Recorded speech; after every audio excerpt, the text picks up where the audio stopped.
I am trying to illustrate that the image of Lincoln that we know as an equalitarian, egalitarian, as an abolitionist is really inconsistent with not only the primary sources of the mid 19th century, but against what Lincoln actually said about himself and his motivations. But I had kind of thought that that was more of a posthumous reality as opposed to something that occurred most of his political career.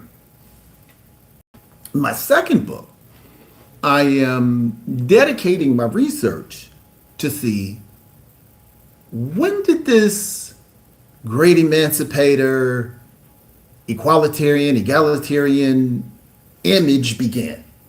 You know, where in his presidency did it begin? Guess what I found out? It's before.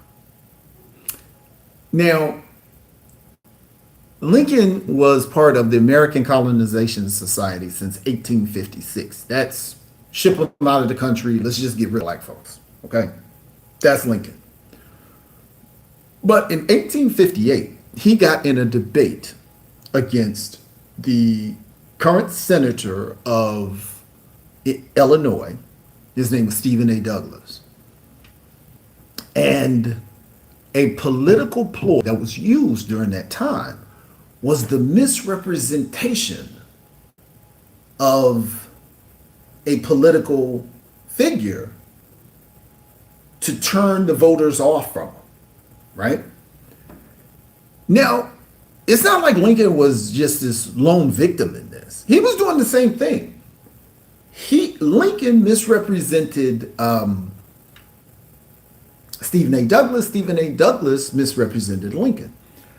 Lincoln tried to misrepresent Stephen A. Douglas as a conspirator who was pro-slavery and wanted slavery in every state, and he was just this pro-slavery guy. And there was just nothing in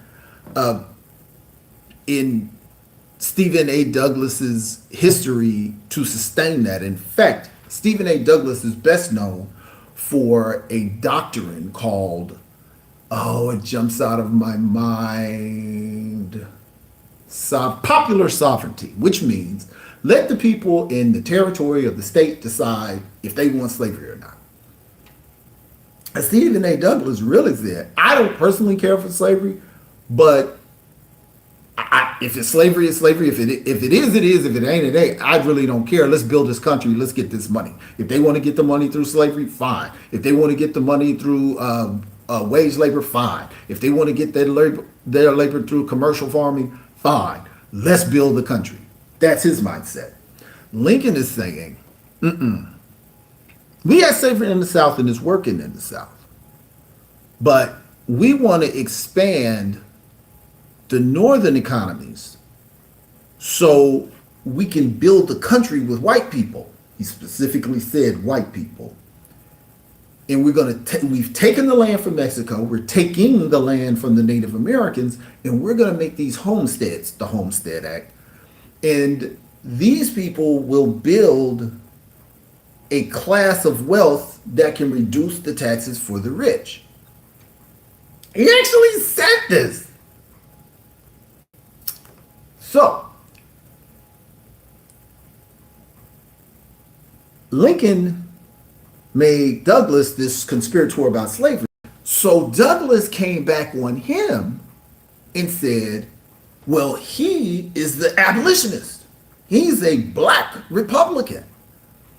And that's where the first public misrepresentation of Lincoln that we know today started. Now, that's not the first time that happened to Lincoln. In 1843, he was represented as an aristocrat. Now, one thing everybody knows about Lincoln is that Lincoln grew up in abject poverty. He was unschooled. He was relatively a brute more than an intellectual.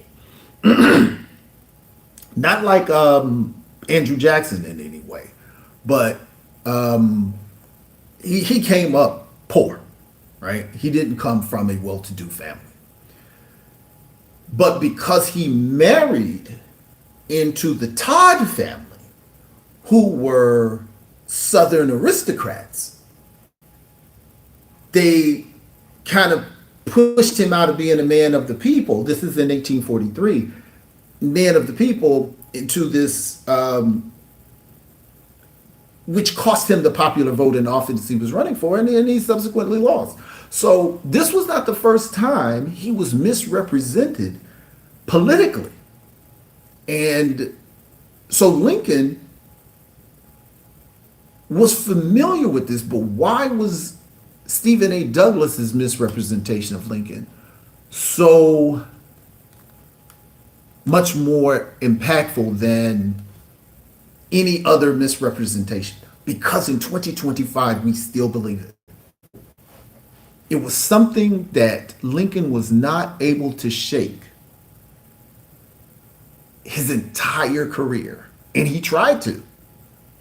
Even as president, he could not shake that image of egalitarianism, of being the great emancipator, Father Abraham. And there are many instances of him clearing himself or distancing himself from that title or association. So that is like the coolest thing that I found about Abraham Lincoln that I want to really develop in this second book. Let me know what you think. Put it in the comments.